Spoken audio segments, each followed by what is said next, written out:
Iran ने Trump को संदेश दे दिया है कि वो रुकने वाला नहीं। ईरान के ड्रोन और मिसाइलें खाड़ी के हर उस देश पर बरस रही हैं जहां अमेरिका के पैर जमे हैं।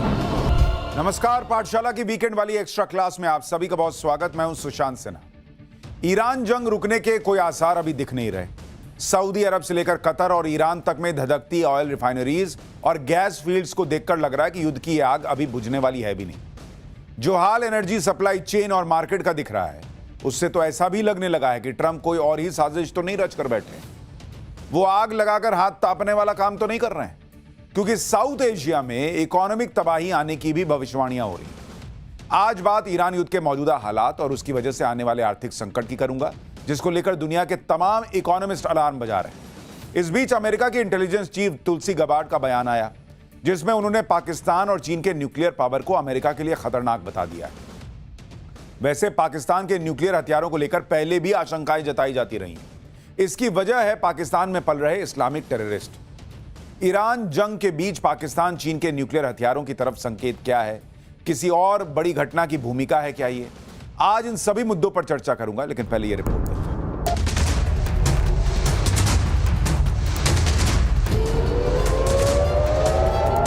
ईरान जंग में और ईरान की जमीन और आसमान की अस्थिरता से पूरी दुनिया पर संकट के बादल मंडराने शुरू हो चुके हैं।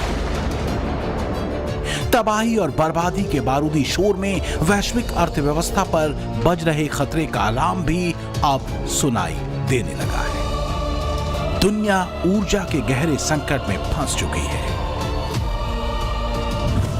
ईरान, अमेरिका, इजराइल जंग में दांव पर बहुत कुछ लगा है, खासकर रीजनल शांति, इकोनॉमी, एनर्जी सप्लाई चेन और मिडिल ईस्ट की स्थिरता।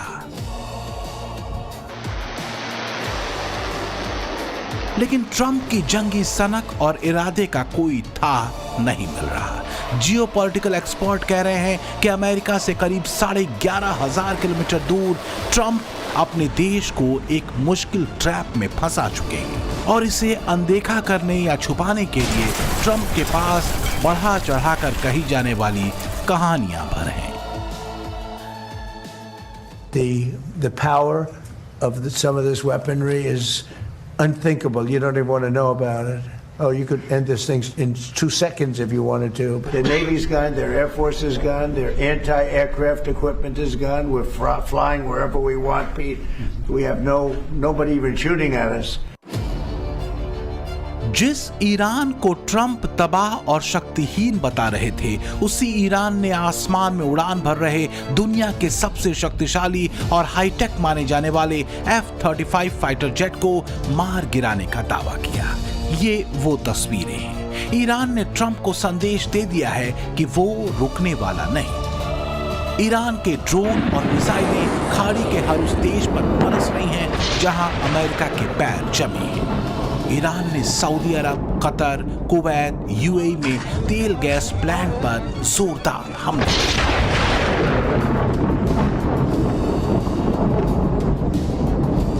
खासकर ईरान ने अपने पार्स गैस फील्ड पर हमले का बदला कतर के रास लाफान गैस फैसिलिटी पर करके लिया।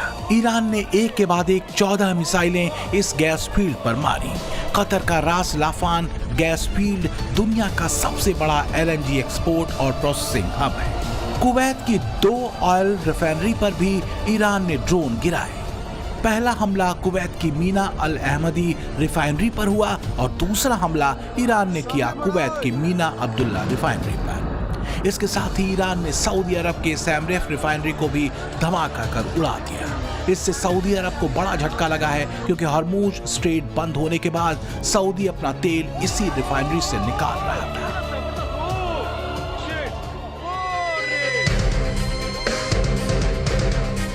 अब सवाल यह है कि मुल्ला मुनीर कहां है, क्योंकि मुस्लिम ब्रदरहुड और इस्लामिक नेटो का झांसा देकर उसने सऊदी अरब के साथ रक्षा समझौता किया था। रक्षा समझौते में यह तय हुआ था कि सऊदी अरब पर किसी ने हमला किया तो वो पाकिस्तान पर हमला माना जाएगा और पाकिस्तानी सेना सऊदी अरब की रक्षा के लिए आएगी।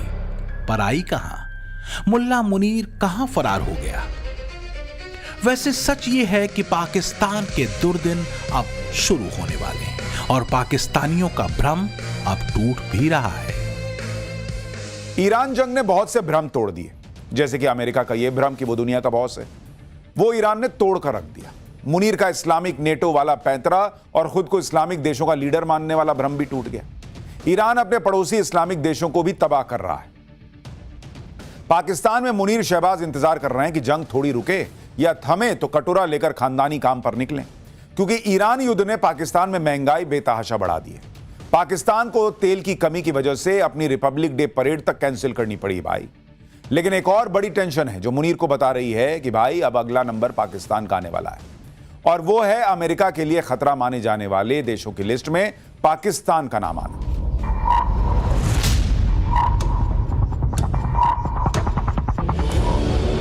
सवाल आगे के हैं। आगे क्या होगा? ईरान को लेकर ट्रंप का 2 सेकंड वाली तबाही का प्लान क्या है? ईरान पर न्यूक्लियर हथियार बनाने के आरोप लगाकर शुरू किए गए युद्ध का क्या न्यूक्लियर एंड होगा? इस बीच ईरान के तस्नीम न्यूज एजेंसी के मुताबिक शनिवार की सुबह अमेरिका और इजराइल ने ईरान के नतांज न्यूक्लियर सेंटर पर फिर से हवाई हमला किया है।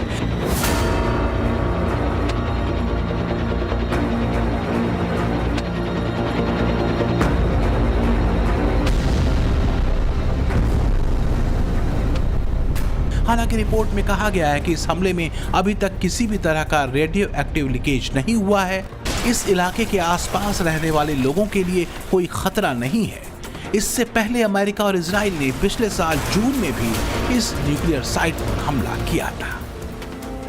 इतिहास का एक सच ये भी है कि आज जो अमेरिका ईरान के न्यूक्लियर प्रोग्राम और साइट्स को तबाह करने निकला है, उसी अमेरिका ने 1950-60 के दशक में ईरान को न्यूक्लियर प्रोग्राम में मदद की थी। ईरान के परमाणु ऊर्जा प्रोग्राम के सूत्रधार थे तत्कालीन अमेरिकी राष्ट्रपति ड्वाइट डी आइजनहावर। तब ईरान के शासक थे मोहम्मद रजा पहलवी। दरअसल 1957 में अमेरिकी राष्ट्रपति ड्वाइट डी आइजनहावर के एटम्स फॉर पीस कार्यक्रम के तहत अमेरिका और ईरान के बीच एक समझौता हुआ था, जो वास्तव में एक नागरिक परमाणु सहयोग समझौता था, ताकि ईरान एटॉमिक एनर्जी का चिकित्सा और बिजली उत्पादन में उपयोग कर सके। 1967 में अमेरिका ने पहला परमाणु रिसर्च रिएक्टर ईरान को दिया। इसके साथ ही रिएक्टर के लिए अत्यधिक समृद्ध यूरेनियम भी अमेरिका ने ईरान को दिया था।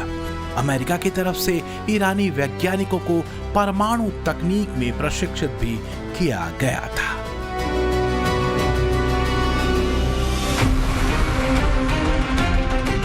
अब सवाल ये उठता है कि ऐसा करने के पीछे अमेरिका का लक्ष्य क्या था? वो लक्ष्य था ईरान को तब के यूएसएसआर यानी रूस के गोल में जाने से रोकना, रूस के प्रभाव को ईरान में कम करना, ईरान को अमेरिका के लिए एक बफर स्टेट बनाना और कम्युनिज्म के प्रसार को काउंटर करना। और अमेरिका इसमें काफी हद तक कामयाब भी रहा, क्योंकि ईरान के Shah Mohammad Reza Pahlavi America की खिदमत में बिछे हुए थे तब तक, जब तक कि 1979 में ईरान में इस्लामिक क्रांति ने उन्हें खदेड़ नहीं दिया। 1979 में आयतुल्लाह रुहुल्लाह खुमैनी ईरान के सर्वोच्च नेता चुने गए और दुर्भाग्य से खुमैनी के इस्लामिक राज में अमेरिका की हैसियत 2% की भी नहीं थी। लिहाजा ईरानी क्रांति के बाद अमेरिका और ईरान के संबंध खराब हो गए और अमेरिका ने अपना सहयोग परमाणु ऊर्जा के क्षेत्र में देना पूरी तरह से बंद कर दिया। लेकिन अब ईरान के पास न्यूक्लियर वैज्ञानिक भी थे, न्यूक्लियर साइट्स भी थी और न्यूक्लियर हथियार बनाने की इस्लामिक महत्वाकांक्षा भी। आज के दौर में ईरान के पास 400 किलोग्राम से ज्यादा 60% संशोधित यूरेनियम है। इतनी बड़ी मात्रा में यूरेनियम से 10 न्यूक्लियर बम बनाए जा सकते हैं। अगर देखें तो ईरान परमाणु बम बनाने से सिर्फ एक कदम दूर है। यही वजह है कि इजराइल अमेरिका कोई चांस लेने के मूड में नहीं। दूसरी बार ईरान की न्यूक्लियर साइट नतांज पर हमला कर उन्होंने ये जता भी दिया है। खासकर ईरानी विदेश मंत्री अब्बास अरागाची के इस बयान के बाद, जिसमें वो न्यूक्लियर साइट्स के मलबे में दबे न्यूक्लियर मटेरियल्स को वापस हटाने की बात कह रहे थे। लेबनान में इजराइल ईरान के प्रॉक्सी हिजबुल्लाह आतंकियों के ठिकानों पर कहर बरपा रहा है। अब सवाल ये उठता है कि अगर ईरान पर अमेरिका इजराइल ने हमला ये कहकर किया कि ईरान अगर न्यूक्लियर हथियार या आईसीबीएम हासिल करता है तो उसे वो अपने प्रॉक्सी इस्लामिक आतंकी संगठनों को भी दे सकता है, तो फिर यही बात तो पाकिस्तान पर भी लागू होती है। जैसे ईरान के प्रॉक्सी हमास, हूती और हिजबुल्लाह जैसे आतंकी संगठन हैं, उसी तरह पाकिस्तान की धरती पर भी लश्कर-ए-तैयबा, जैश-ए-मोहम्मद, अल-कायदा और आईएसआईएस खुरासान जैसे जहरीले इस्लामिक आतंकी संगठन चल रहे हैं। क्या पाकिस्तान दुनिया के लिए और इंसानियत के लिए खतरा नहीं?